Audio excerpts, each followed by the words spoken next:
late last year I was in London and I happened to run into the Swedish ambassador, and I congratulated him on being a representative of the only government in the Western world which hadn't panicked in the face of COVID. And he said to me, he said, look, we just completely copied the UK pandemic plan.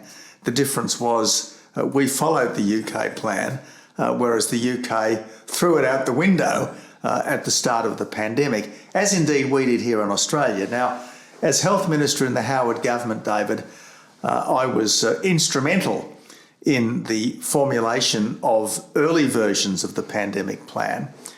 And I did happen to browse through the August 2019 version of the pandemic plan, after the pandemic had hit, I hasten to add. And that plan was very much still the plan as it stood when I was the Health Minister, with a few additional tweaks.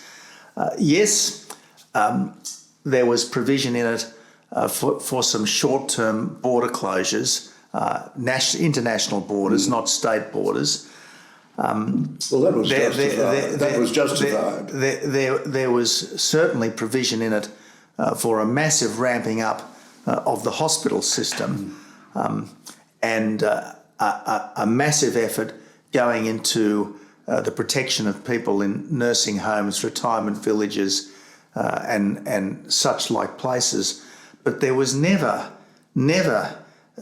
any envisaging of locking people in their homes for weeks and months at a time, closing down large sections of the economy for weeks and months at a time. None of that. And when you actually look at the pandemic, I think that the disease itself did some damage. The policy to deal with the disease has done massive damage. It's done massive economic damage. I think it's done serious health damage in terms of the cancers, the heart disease, the mental illness that went untreated for the best part of 2 years. And I think it's done very considerable psychic damage. We are not grizzly bears that go into hibernation as part of our nature. And this idea that was being bandied around back in March and April of 2020, that we could put the economy into hibernation for 6 months and then we'd just snap out of it and go on as if nothing had happened. Well, that's not how human beings are. It's not just the long-term financial costs of this pandemic, which are vast. It's the long-term psychic costs of this pandemic, which in some ways are even greater.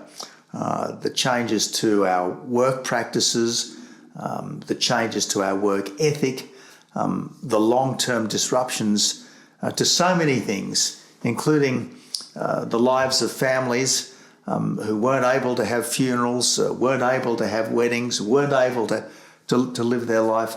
I think we'll be dealing with the consequences of this for a very long time indeed. Yes.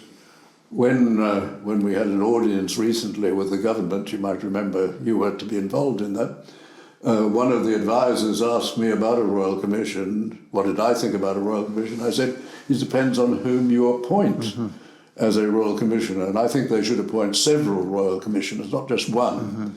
And there are some very strong people they could appoint. I can think of two former High Court judges, Ian Cullinan and Michael Kirby, for example, who would be ideal in that position, but they should appoint a bench of Royal Commissioners, but that should be done soon. This Morrison inquiry is ridiculous and completely unnecessary.